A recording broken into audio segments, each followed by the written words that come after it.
radioactive substance any time is k times is the mass at that time from the differential by the mass of the substance. ठीक आहे. So याचा differential equation काढायचे आपल्याला. Rate of decay of मास, त्याने काय शब्द वापरला इथं, रेट ऑफ डिके ऑफ मास. याचं म्हणणं आहे की रेडिओएक्टिव्ह सबस्टन्स आहे. रेडिओएक्टिव्ह सबस्टन्स म्हणजे काय, युरेनियम असतो का, रेडिओएक्टिव्ह सबस्टन्स असतो युरेनियम. ठीक आहे. याला जर तुम्ही असं फ्रीली ठेवलं त्याच्यामध्ये काय रेडिएशन काय निघतात, रेडिएशन बाहेर निघतात. ओके. सो हे रेडिएशन जे बाहेर निघत असतात ते काहीतरी मास कमी करतात ना. याचं मास समजा 235 असेल त्याचं मास कमी होत राहतं. म्हणजे जर रेडिएशन बाहेर निघते त्याचं मास काहीतरी 230 30 होईल, 5 याच्याने कमी होईल मास. सो डीके म्हणतो आपण त्याला काय म्हणतो आपण, radioactive decay. Radioactive डीकेचा म्हणण्याचा अर्थ काय की त्याच्यामधलं रेडिएशन बाहेर निघून त्याचं मास जे कमी झालंय त्याला म्हणतात रेडिओ ऍक्टिव्ह डीके. क्लिअर आहे. सो हे रेडिओ ऍक्टिव्ह डीकेचं तुम्हाला डिफरन्शियल इक्वेशन सांगायचे.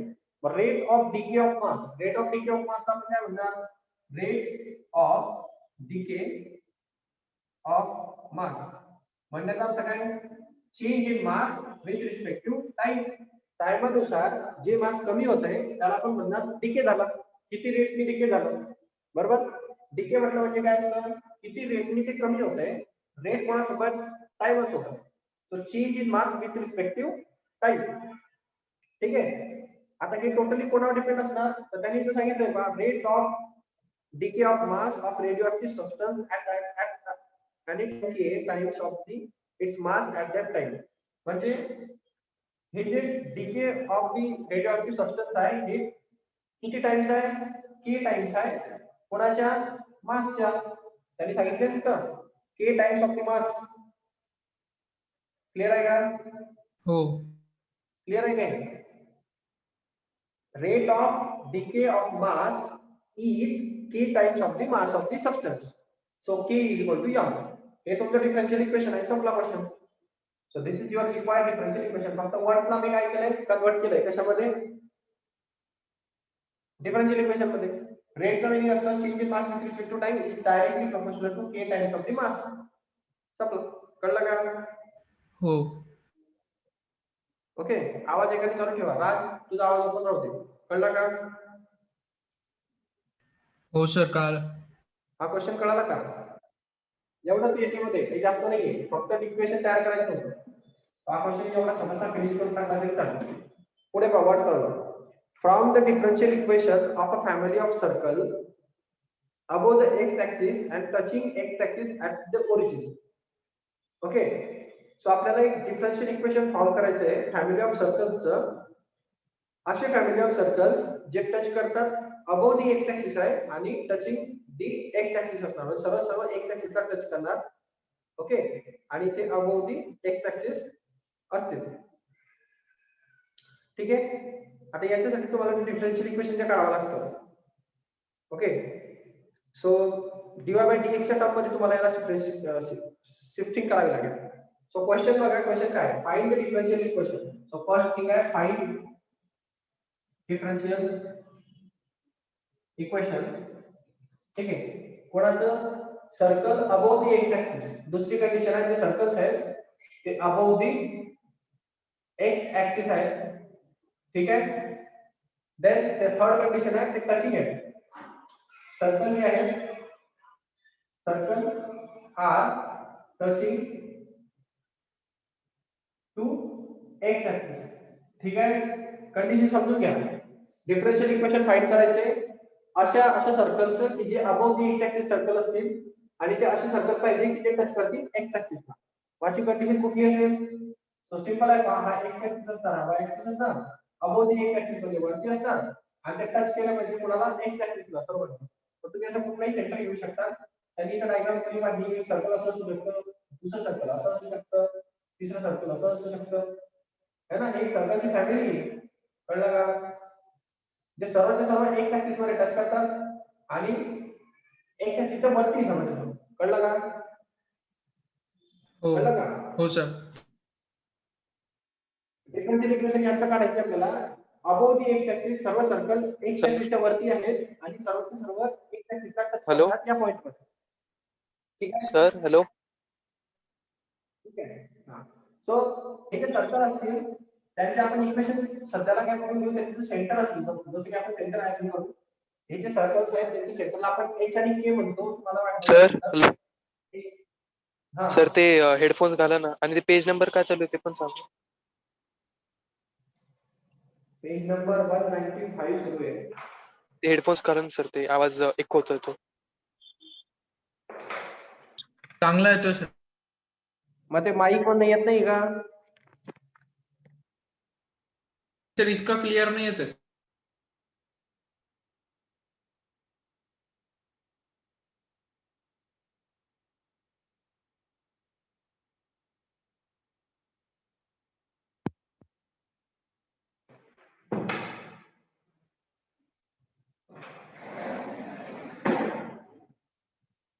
आता आता येतोय सर. आता पण इको होतो का? नाही सर, आता येतोय चांगला. हा ठीक आहे.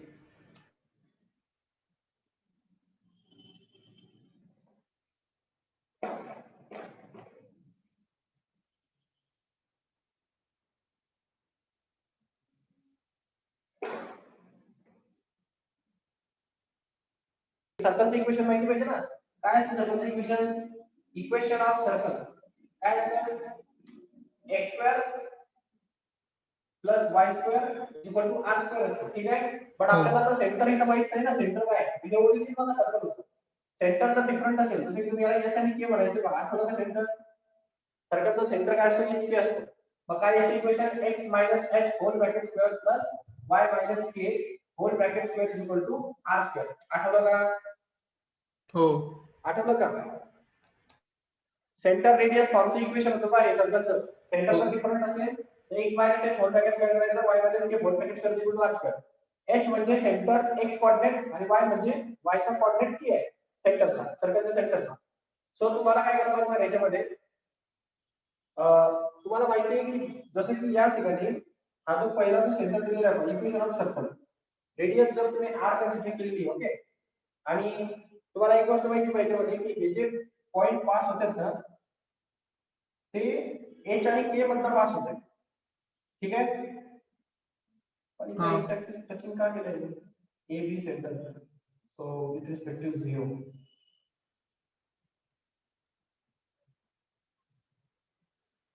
इथे रॉंग झालं.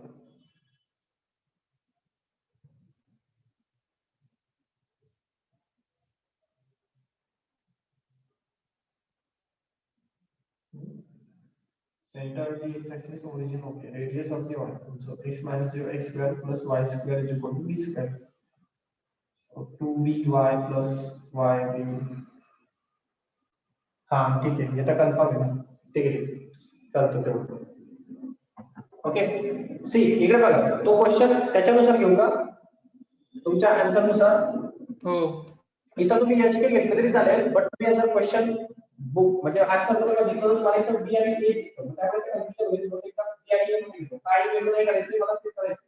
मी तर HK च्या ऐवजी या सेंटरला ए आणि बी म्हणतो. कळलं का? H आणि K च्या ऐवजी. हे कळलं का? हो. हो सर. हे कळलं का? हा एवढंच बोलून घे. तुमच्या ह्याच्यामध्ये ए बी म्हटलेलं आहे, मी HK म्हटलं तरी चालेल आन्सर. मी HK लिहिलं तरी चालेल, पण तुमच्या ह्याच्याने घेतलं म्हणजे तुमचं कळलं पाहिजे तुम्हाला. ते आपण HK घेऊ आपण, काय टेन्शन नाही.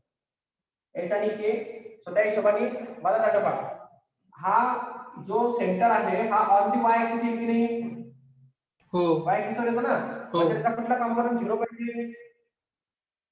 x कॉम्पोनंट 0 येईल की नाही? मग या ठिकाणी आपण 0 आणि k लिहिलं चालेल का? h ला 0 लिहिलं चालेल का? h ला 0 का लिहायचं? बिकॉज तो जो पॉइंट आहे सेंटर पॉइंट त्याचा x कॉम्पोनंट आणि y कॉम्पोनंट, त्याचा मतलब तो जर y ऍक्सिस वरती येतो, जर तो y ऍक्सिस वर येत असेल तर त्याचा x कॉम्पोनंट हा 0 असतो. मग x कॉम्पोनंट 0 राहील आणि k ऍज इट इज. इथपर्यंत कळलं? हो सर. ठीक आहे. सो आपल्याकडे या सर्कलच्या इक्वेशनचा फॉर्म्युला आहे पहा. काय आहे सर्कलचं equation? x² - h x - h (² + y - k (² r²).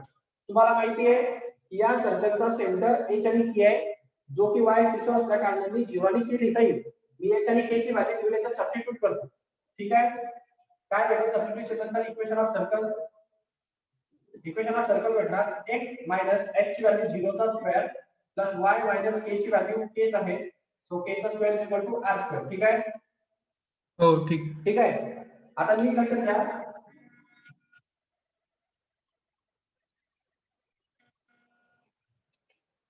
Hello, आवाज येतोय का? येतोय सर. हा, हे जे k एवढं डिस्टन्स आहे ना तेवढी तिची रेडियस पण असेल ना. इथून एवढी हे रेडियस ऑफ सर्कल आहे ना, k एवढीच रेडियस असते. मग तुम्ही रेडियसला k म्हटलं तर रेडियसला k म्हटलं चालेल, कारण तेवढी रेडियस आहे ना, त्याची y ऍक्सिसचा कंपोनंट म्हणजे तेवढी रेडियस असणार, तेवढी रेडियस मध्ये फिरत असतो. सो या r च्या जागी मी k लिहू शकतो. क्लिअर आहे? हो क्लिअर आहे? हा, कारण ते रेडियसच आहे ती y कंपोनंट म्हणजे. तो तुम्हाला इथे इक्वेशन भेटेल पहा x square x minus 0 x चा स्क्वेअर प्लस याला a minus b whole bracket square नी सॉल्व करावं लागेल. a minus b whole bracket square, मग a square minus 2ab plus b चा square is equal to k square. कळलं का हे? हो सर. कळलं का हे? a minus b whole bracket square a square minus 2ab plus b square is equal to हा as it is k square. मी सिम्प्लिफाय करतो, इकडचा plus k square minus k square cancel होऊन जाईल. इक्वेशन होणार फक्त x square plus y square minus 2yk is equal to 0. Clear आहे? हो. सो हे इक्वेशन ऑफ सर्कल आहे. आपल्याला इक्वेशन ऑफ सर्कल नाही पाहिजे, आपल्याला काय पाहिजे? डिफरन्शियल इक्वेशन पाहिजे त्याचं. मग याचं काय घ्यायचं डिफरन्शिएशन? काय करणार याचं? डिफरन्शिएशन करायचं. Taking differentiate with respect to x. Differentiate करून टाका x ने. सो काय भेटेल? x स्क्वेअर चा डेरिव्हेटिव्ह काय मिळणार? x स्क्वेअर चा डेरिव्हेटिव्ह. हॅलो, 2x मिळेल ना. x स्क्वेअर चा डेरिव्हेटिव्ह काय मिळणार? 2x मिळणार. x चा डेरिव्हेटिव्ह 1, y स्क्वेअर चा डेरिव्हेटिव्ह 2y मिळेल आणि y चा dy बाय dx. ठीक आहे. मायनस y आणि k कॉन्स्टंट आहे. k काय आहे? कॉन्स्टंट आहे, तो बाहेर राहील. आणि y चा डेरिव्हेटिव्ह काय असतो? dy by dx. कळलं का हे? कळलं का हे? x स्क्वेअर चा डेरिव्हेटिव्ह 2x, x चा फॉर्म्युला वापरावा लागेल. y स्क्वेअर चा 2y, y चा derivative dy by dx minus as it is हा k कॉन्स्टंट आहे, तो बाहेर राहील. y चा डेरिव्हेटिव्ह dy बाय dx आहे. ठीक आहे. सो याला सिम्प्लिफाय करा. आणि याच्याबद्दल तुम्हाला कशाची व्हॅल्यू काढायची आहे? या k ची व्हॅल्यू काढायची. k ची हा k राहिला ना, हे सगळं dy बाय dx मध्ये राहिलं, फक्त k कॉन्स्टंट उरला. ती व्हॅल्यू तू काढणार, ती व्हॅल्यू घेऊन टाकणार. कळलं का? म्हणजे सगळं y आणि x च्या फॉर्मॅट मध्ये कन्वर्ट होते. डिफरन्शियल इक्वेशन म्हणजे त्याच्यामध्ये आर्बिट्ररी कॉन्स्टंट नसतो. याच्यामध्ये व्हेरिएबल असले चालतात पण आर्बिट्ररी कॉन्स्टंट नसतो. याच्यामध्ये आर्बिट्ररी कॉन्स्टंट आलाय ना की x व्हेरिएबल आहे, y सुद्धा व्हेरिएबल आहे, पण की आर्बिट्ररी कॉन्स्टंट आहे. हा आर्बिट्ररी कॉन्स्टंट आपल्याला नकोय. मी काय करेल? याला डिफरन्शिएट करेल. तो आर्बिट्ररी कॉन्स्टंट निघतो का बघेल. निघाला नाही का? ठीक आहे. मी याच्यातनं k ची व्हॅल्यू काढेल आणि ती याच्यात टाकेल, म्हणजे तो आपोआप गायब होतो. म्हणजे मी याच्यातल्या k ची व्हॅल्यू फाइंड करतो. इथे इकडे मायनस करतो, मायनस च्या इकडे प्लस होईल. म्हणजे काय होईल? 2x हा 2 कॉमन घेतो इथून, म्हणजे हा 2 in bracket x plus y dy by dx राहील, ब्रॅकेट क्लोज. हे मायनस ची टर्म तिकडे होतो, तो ते plus k dy by dx होईल. कळलं का इथपर्यंत? हो. ओके. माझ्या इंग्लिश वरती हा k आहे, आर्बिट्ररी कॉन्स्टंट. मी काय करेल? हा dy बाय dx ने डिवाइड करेल. तर मला k ची व्हॅल्यू काय भेटेल? k is equal to, okay, हे पहा, हा dy बाय dx ने डिवाइड, म्हणजे हा 2 in bracket x plus y dy by dx divided by dy by dx. कळलं का हे? हो कळलं का हे? सर. मग काय भेटणार? सो आता आपण काय करणार? समजा हा dy बाय dx मी दोघांना सेपरेट करतो. चालेल का? हे प्लस आहे ना, इथं सेपरेट केलं चालेल की नाही? हा 2 पण सेपरेट करून टाका वाटलं सायमल्टेनियसली, म्हणजे k ची व्हॅल्यू पर्टिक्युलर k ची व्हॅल्यू भेटेल. So particularly k is equal to dy by dx x ला पण भेटणार आणि याला पण भेटणार, या टर्मला ह्या प्लस मुळे ते सेपरेट होईल.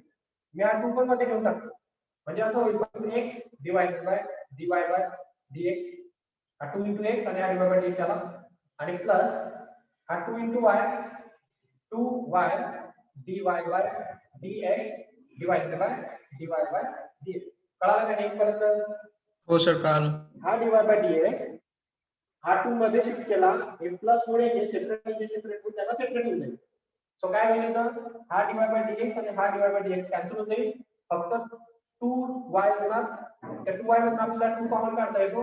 सो 2 जर मी कॉमन काढला, हा 2 जर कॉमन काढला तर राहू दे, त्याला बाहेर, त्याला विनाकारण मध्ये घुसवला आपण, त्याला बाहेर जाऊ दे, हा बाहेर जाऊ दे, त्याला ते द्या फक्त सेपरेट करा. सो 2 बाहेर जाऊ द्या, हा होणार फक्त इथं x by dy by dx आणि प्लस होणार हा इथे फक्त कोण y. कळलं काय हे?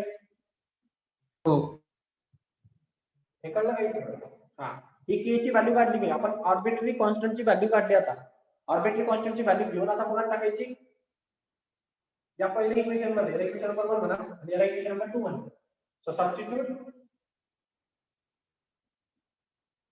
In equation number 1. क्लियर आहे? सो काय मिळणार इक्वेशन नंबर 1 मध्ये सबस्टिट्यूट केल्यानंतर याच्यावर टाका k ची व्हॅल्यू, म्हणजे इक्वेशन ऑफ सर्कल. आता हे डिफरन्शियल इक्वेशन भेटेल ना, equation of circle, differential equation of circle, differential equation आहे कारण आपण आता डिफरन्शिएट केलेलं आहे त्याला. So that's why differential equation. Differential equation of circle is equal to x square plus y square minus, एक मिनिट, is equal to x square plus y square minus y. ठीक आहे, y पर्यंत ठीक आहे, बट हे k जे arbitrary constant होता त्याची व्हॅल्यू मी काढलेली आता 2x dy by dx plus y. ठीक आहे?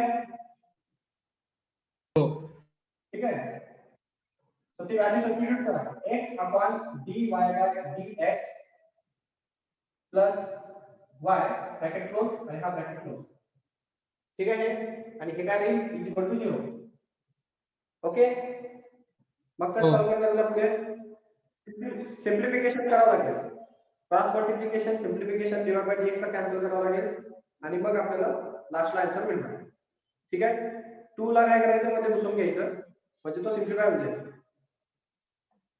ओके, मग आपण काय करू, हा 2 मध्ये शिफ्ट करून टाकू आणि हा y पण मध्ये शिफ्ट करून टाकू.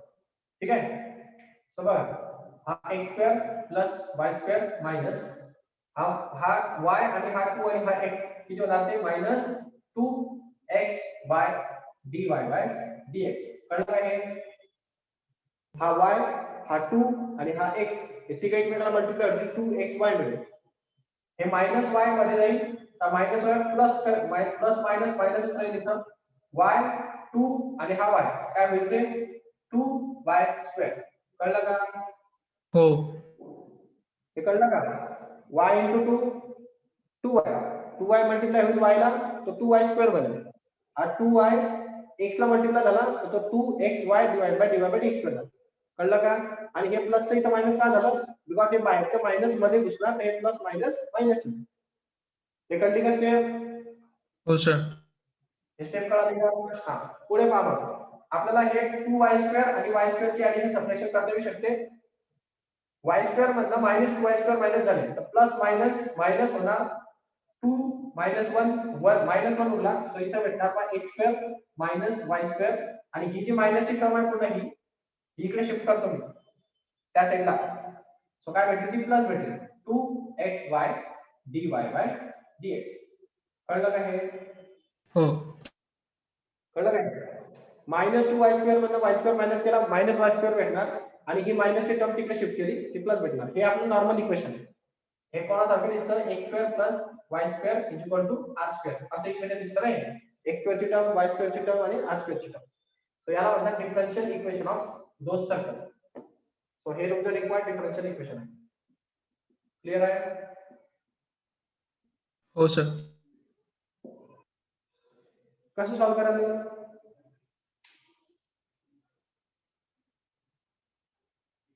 त्याला तुम्ही अजून एक स्टेप वाढवू शकता. हा dy by dx टर्म इकडे घेऊन टाकू शकता. म्हणजे असं लिहू शकता x square plus x square minus y square into हे dy by dx इकडे मल्टिप्लाय होईल dy by dx is equal to 2xy. बस, अजून सिम्प्लिफाय होणार नाही. काय करतोय मी, मला थोडं जॉमेट्रिकल नॉलेज पण लागतं. मला माहिती आहे की डिफरन्शियल इक्वेशन पाहिजे आपल्याला एक्स पेक्षा वरच्या सर्कलचं जे टच झालं पाहिजे एक्स ऍक्सिसला. अशा टाईपचे हे सर्कल असतील तर एक सर्कल पकडलं मी कुठलं पण, त्याचा सेंटर आपल्याला सर्कलचं इक्वेशन जे असतं ते सेंटर रेडियस फॉर्मवरून काढतो. आपल्याला कन्फर्म माहिती की हे वाय ऍक्सिस वरती असणार. सो आयदर तो इकडचा वाय असतो इकडचा वाय असतो. वाय तर ऍक्सिस असणार ना, म्हणजे एक्स डेफिनेटली 0 येईल.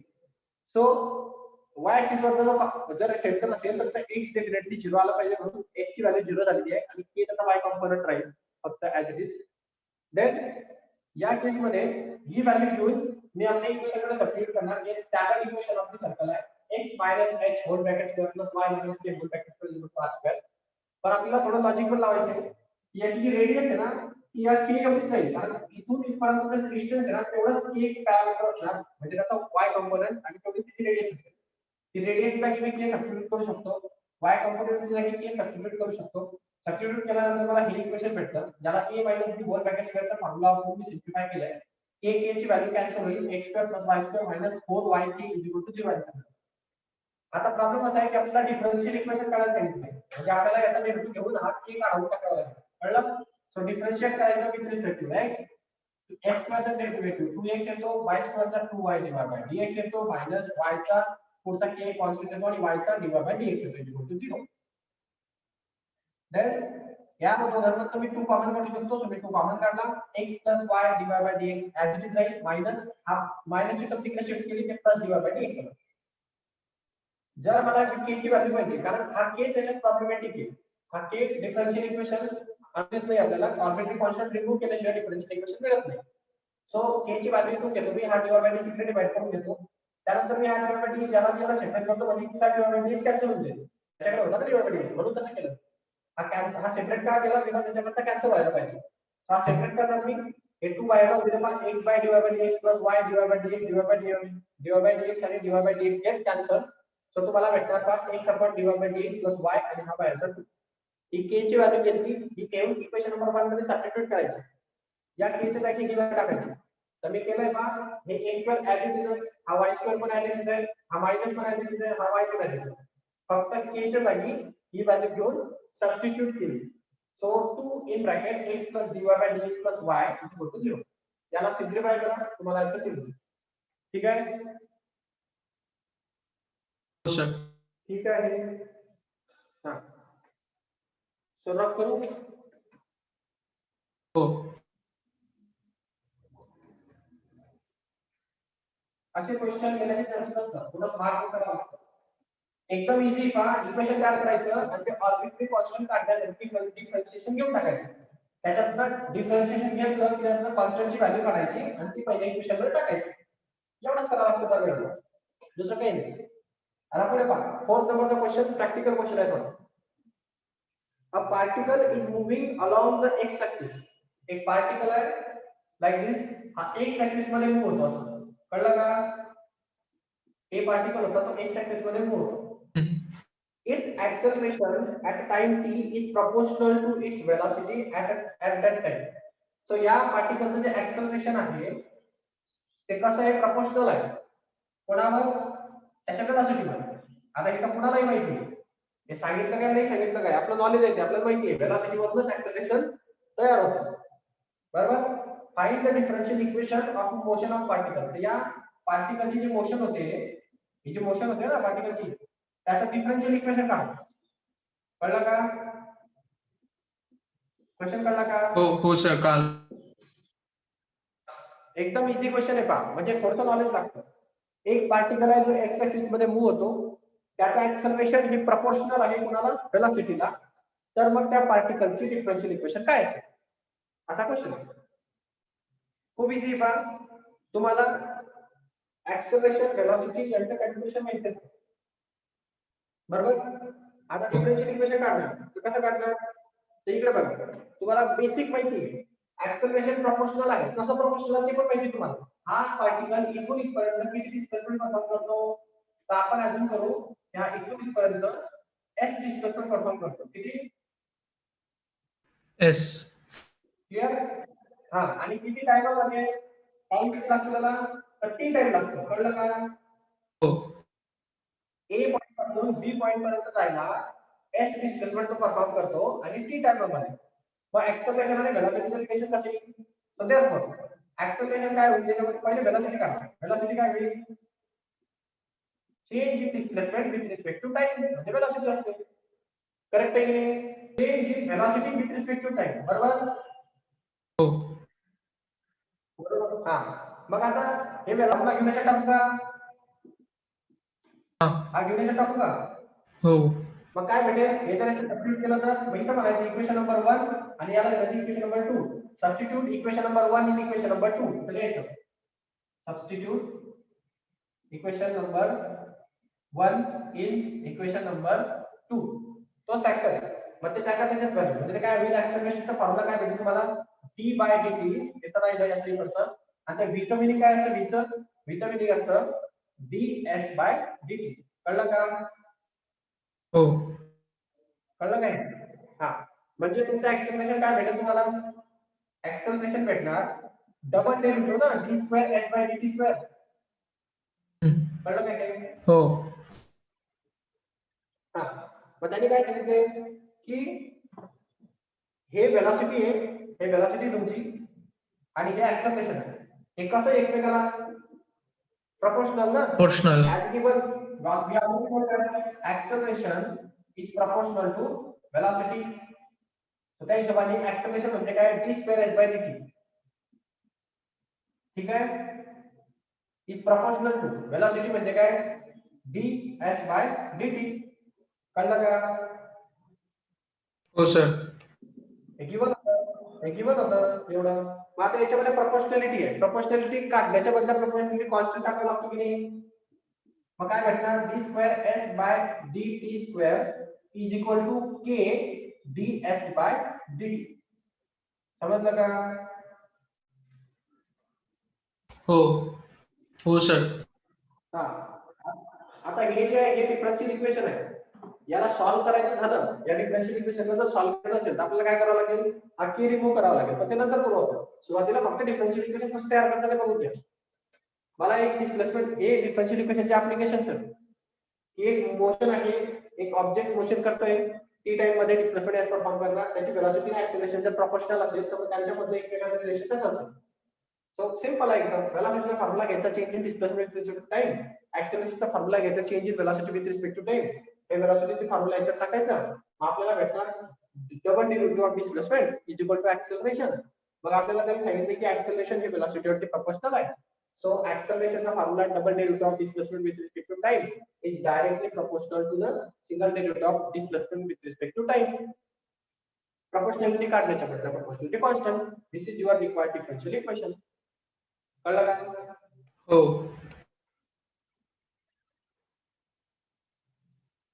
so easy task आहे बघा जास्त काही हार्ड नाही होते मग इथून तुम्हाला क्वेश्चन समजतील आता पॅराबोला वगैरे सगळ्याची इक्वेशन तुम्हाला माहिती आहे ते सर्कलला जसं सॉल्व्ह केलं तसं पॅराबोला सॉल्व्ह करायचं पॅराबोलाचं इक्वेशन y = mx + c आपण इंटिग्रेशन मध्ये बघितलेलं आहे हा है ना ते टाकायचे डेरिव्हेटिव्ह घ्यायचा त्याचा तो जो a कॉन्स्टंट असतो तो काढायचा वरच्या याच्यात टाकायचा सॉल्व्ह करायचा म्हणजे त्याच्या खाली क्वेश्चन दिसतात तुम्हाला पॅराबोला वगैरे जमेल का? हो सर पुढचा पार्ट घेऊ हो का थांबू? बघा सर तुम्ही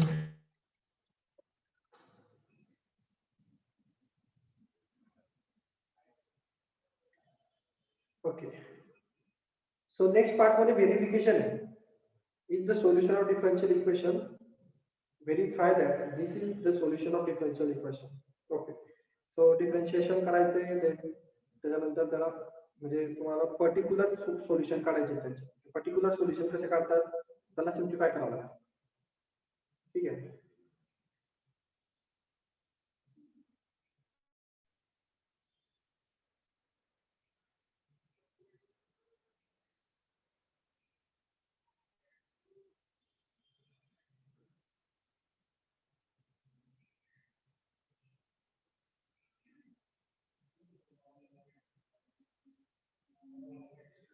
इथे टॉपिक आहे का व्हेरिफिकेशन आपणच बोलू ठीक सांगून देतो एक प्रकार शिकवतो नंतर पुढचं एक्सरसाइज सॉल्व करा नाही जमलं विचारून घ्या पण ट्राय करा घरी सोल्युशन फॉर डिफरन्शियल इक्वेशन. आता आपण डिफरन्शियल इक्वेशन तयार करण्याचा अभ्यास केला. आता आपण त्याचे सोल्युशन कसे काढायचे त्याचा स्टडी करू. पहिले सुरुवातीला डिफरन्शियल इक्वेशन सॉल्व्ह कसे करायचे ते बघूया. एक छोटासा व्हेरिएशन सांगतो. y sec of x is equal to tan of x plus c. अशा टाइपचे जर is the solution of differential equation म्हणजे हे जे आहे ना एक सोल्युशन आहे. हे काय आहे? सोल्युशन. कोणाचं? Differential equation. कुठल्या डिफरन्शियल इक्वेशनचं सोल्युशन आहे? डिफरन्शियल इक्वेशन आहे dy by dx plus y tan of x is equal to sec of x. ठीक आहे. म्हणजे काय दिलेलं असतं तुम्हाला असं डिफरन्शियल इक्वेशन दिलेलं असतं क्वेश्चन मध्ये. हा क्वेश्चन आहे. ओके. हो. आतापर्यंत तुम्ही काय केलेलं आहे? आतापर्यंत तुम्हाला असे क्वेश्चन दिले जायचे आणि त्याचे डेरिव्हेटिव्ह काढा म्हटलं जायचं. कळलं का? डिफरन्शिएशन चॅप्टर मध्ये आपला असे क्वेश्चन असायचे, डेरिव्हेटिव्ह काढायचे. बरोबर. आता प्रोसेस थोडी उलट झाली. डिफरन्शियल इक्वेशन दिलेलं आहे आणि ती पहिलीची टर्म तुम्हाला काढायची. कळलं का? कळलं का? हो. हो. हा म्हणजे फरक इथे हा पडला की डेरिव्हेटिव्ह चॅप्टर मध्ये जो तुमचा प्रश्न होता तो आता या चॅप्टर मध्ये तुमचा आन्सर आहे आणि डेरिव्हेटिव्ह या चॅप्टर मधला जो तुमचा आन्सर होता तो तुमचा या चॅप्टर मध्ये क्वेश्चन आहे. कळलं का? हो कळालं. हो. कळलं काय? हा एवढा फरक पडलाय. मग आता याच्यामध्ये व्हेरिफिकेशन सांगितलं तुम्हाला. व्हेरीफाय करा की या डिफरन्शियल इक्वेशनचं सोल्युशन हे आहे म्हणून. हे काय करायचंय? व्हेरीफाय करायचं म्हणजे प्रूव्ह करून दाखवा याचं सोल्युशन हे आहे म्हणून. मग आता याचे दोन ऑप्शन आहेत तुमच्याकडे. जर तुम्ही याला घेतलं तर याचा डेरिव्हेटिव्ह असा आला पाहिजे. बरोबर ना? हो. याला इनपुट घेतलं तर याचं इंटिग्रेशन हे आलं पाहिजे. बरोबर ना? हो. रिव्हर्स ना आपण डेरिव्हेटिव्ह मध्ये याचं सोल्युशन हे आहे म्हणून. तर याला इकडे जायचं असेल तर याचं इंटिग्रेशन करावं लागतं. कळलं का? हो. कळलं का? आणि याच्यापासून याला हे जर प्रूव्ह करायचं असेल त्याला डेरिव्हेटिव्ह घ्यावं लागतं. ओके. हा. म्हणजे याला जर हे प्रूव्ह करायचं तर डेरिव्हेटिव्ह घ्यायचा आणि याला जर हे प्रूव्ह करायचं तर इंटिग्रेशन घ्यायचं. कळलं का? हो. हा मग तुम्ही कोणची लेफ्ट हँड साइड घेणार त्याच्यावर डिपेंड आहे. आता ते तुम्हाला काय चांगलं येतं त्याच्यावर डिपेंड आहे. तुम्हाला जर इंटिग्रेशन चांगलं सॉल्व्ह करता येतं तर याला लेफ्ट हँड साइड घ्या आणि हे प्रूव्ह करा. जर तुम्हाला डेरिव्हेटिव्ह चांगला सॉल्व्ह करता येतो तर तुम्ही याला लेफ्ट हँड साइड घ्या आणि हे प्रूव्ह करा. मग तुम्हाला काय चांगलं सॉल्व्ह करता येतं? काय चांगलं सॉल्व्ह करता येतं? डेरिव्हेटिव्ह. मग डेरिव्हेटिव्ह घ्या. मग प्रूव्ह व्हेरीफाय करायचे ना फक्त. मग लेफ्ट हँड साइड ही घ्या. मग याला म्हणा LHS. मग याला हे घ्या y sec of x is equal to tan of x plus c. मग याचं डिफरन्शिएशन करा. So differentiating with respect to x. So therefore y sec of x, y चा डेरिव्हेटिव्ह आहे dy by dx. ठीक आहे? ठीक आहे? हो. हो. हा आणि हे u into v लागणार इथं. काय बसणार नाहीये. u into v लागेल ना. व्हेरिएबल आहेत ना दोघं. मग u म्हणजे काय? फक्त y येईल. त्याचा डेरिव्हेटिव्ह sec of x चा डेरिव्हेटिव्ह काय असतो? sec x tan x.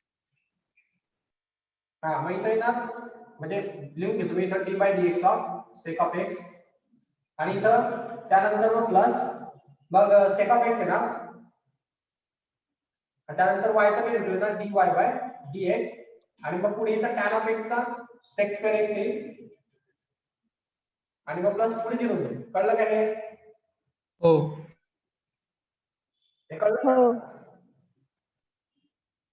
u into v लावलं इथं मी आणि या tan of x चा sec square x आणि c चा डेरिव्हेटिव्ह 0 कॉन्स्टंट चा डेरिव्हेटिव्ह 0. मग याला सिम्प्लिफाय करा. y कसं राहील? sec square x चा डेरिव्हेटिव्ह असतो sec x tan x plus या sec x ऍड राहील आणि इथं dy by dx राहील. ठीक आहे? आणि इकडे sec square x राहील. कळलं का? हो. कळलं का? हो. मग याच्यामध्ये हा sec x आणि हा sec x कॉमन निघू शकतो. तर त्याला कॉमन करा. sec x in bracket y tan of x plus dy by dx is equal to sec square x. ठीक आहे. ठीक आहे. हो. इकडचा एक sec x इकडचा एक sec कॅन्सल होईल म्हणजे एवढंच उरणार y tan of x plus dy by dx is equal to sec of x. आणि तीसरा आहे डी ये dy by dx इकडे दिया, ये tan of इकडे दिया, म्हणजे काय असं dy by dx plus y tan of x commutative property वापरली आणि sec of x हेच तुमची कोणती साईड होती? राईट साईड होती ना? कळलं पाहिजे. हो. हा मग कधी पण तुम्हाला असं व्हेरीफाय करा, असा क्वेश्चन आला व्हेरीफाय करा की या डिफरन्शियल इक्वेशनचं सोल्युशन घ्यायचं आहे म्हणून, तर दोन ऑप्शन आहे तुमच्याकडे. याच्यापासून इकडे याच्यासाठी इंटिग्रेट करून सॉल्व्ह करा किंवा मग याचा डेरिव्हेटिव्ह घेऊन हे प्रूव्ह करा. दोघांना करेक्ट आन्सर दिलं जाईल. कळलं का? हो. सेकंड क्वेश्चन पण असाच आहे. त्या डिफरन्शियल इक्वेशनला ते प्रूव्ह करायचे, मग त्याला त्याचा डेरिव्हेटिव्ह काढायचा, डबल डेरिव्हेटिव्ह म्हणून दोन वेळा डेरिव्हेटिव्ह काढायचा. कळलं का? हो. कळलं का? हा मग सॉल्व्ह करून टाकायचं. एवढं सॉल्व्ह करा तुम्ही आज. आता आपण एक्सरसाइजचे क्वेश्चन उद्या बघू. ठीक आहे. ठीक आहे. हो सर, ठीक आहे. कळतंय का? कळतं सर. हा ठीक.